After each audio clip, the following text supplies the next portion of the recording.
এই হচ্ছে আমরা এখন ছেলে একটু জলে নেমেছে, ছেলে একটুখানি জলে নামলো। ছেলে ভয় পেও না, পায়ে বালি লেগে থাকবে বলছে আমার পা নোংরা হয়ে যাবে। এই পরিষ্কার জলে এই অলকানন্দা নদী মা গঙ্গার সাথে গিয়ে দেবপ্রয়াগে মিলে যাবে, আর সেই জলে নাকি ওর পা নোংরা হয়ে যাবে বলছে। কি বলবো বলে, এখানে থেকে আমরা দেবপ্রয়াগ থেকে জল নেবো আবার। এখন হচ্ছে খুব সুন্দর এই জায়গাটা। এই হচ্ছে চারিদিকটা একটু ঘুরিয়ে দেখাই।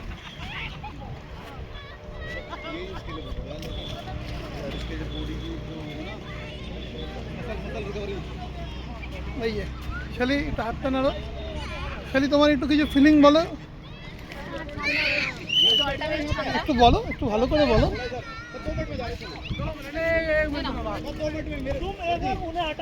সুন্দর জল, ঠান্ডা জল, একটু বলো, একটু কিছু বলো।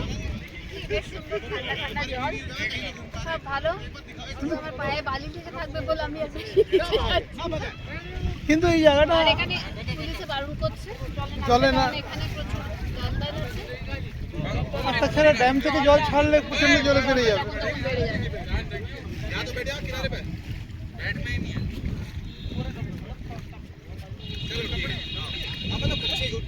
তাহলে এবার আমরা কি শ্রীনগরের জন্য রওনা দেবো? ছেলে এখন কি করছো তুমি জলে? ছেলে নিজের চটি ধুয়ে নিল, হ্যাঁ ওর নাকি পা নোংরা হয়ে যাবে। But this is a very unique location indeed. এরকম বিচ আমি কোথাও দেখিনি। গোয়া এতবার গেলাম, এতগুলো জায়গায় গেছি, বাট ন্যাচারাল রিভারের এত সুন্দর বিচ কোথাও দেখিনি। কি বলো ছেলে, তুমি তো অনেকগুলো তোমাকে বিচ দেখিয়েছি, এই বিচটা তোমার কিরকম লাগলো? খুব সুন্দর। নদীতে যে বিচ এরকম হয় এটাই প্রথম দেখলাম। নদীর ঘাট দেখেছি, নদীর ঘাট দেখেছি, নদীতে বিচ দেখিনি। তো আমরা নদীতে বিচ দেখলাম, দেখে নিলাম গন্ধ আছে কিনা। জলটাও পরিষ্কার, জামা কাপড় কাচ্ছে, দারুণ পরিষ্কার জল। হ্যাঁ, আর ওই যে বোটিং হচ্ছে, ওই বোটিংও হচ্ছে, বোটিং হচ্ছে। এখানে স্পিড বোট আছে, স্পিড বোট হচ্ছে, ওই যে স্পিড বোট চলছে। এখানে বোটিংয়ের ব্যবস্থা করেছে সরকার থেকে, 500 টাকা মনে হয় পার হেড, না? হ্যাঁ মনে হয় ওরকম একটা ছিল। বাট খুব সুন্দর জায়গা, এখানে বোটিং করে বেশ অনেকটা ঘুরিয়ে আনছে। বোটিং বেশ অনেকটা ঘোরাচ্ছে। করবে নাকি? ছেলে ভয় পায়, ছেলে করবে না। হ্যাঁ কিন্তু ছেলে করবে না।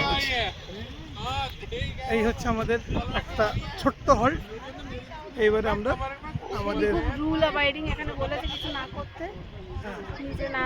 পুলিশটা সব বলে টলে চলে গেল, রাস্তা দেখলে ওখানে লেখাও আছে। হ্যাঁ লেখা তো আছে, পুলিশটা বলে টলে চলে গেল, দেখলে আর কেউ শুনবে না। এত সুন্দর জায়গা আর তো কোথাও পাওয়া যাবে না। বাট ইনডিড ওয়ার্থ এই বিচটা। গাড়িতে যারা আসবে তারা যেন এই বিচটা না ছাড়ে। अलकनंदा बीच नियर श्रीनगर गढ़वाल।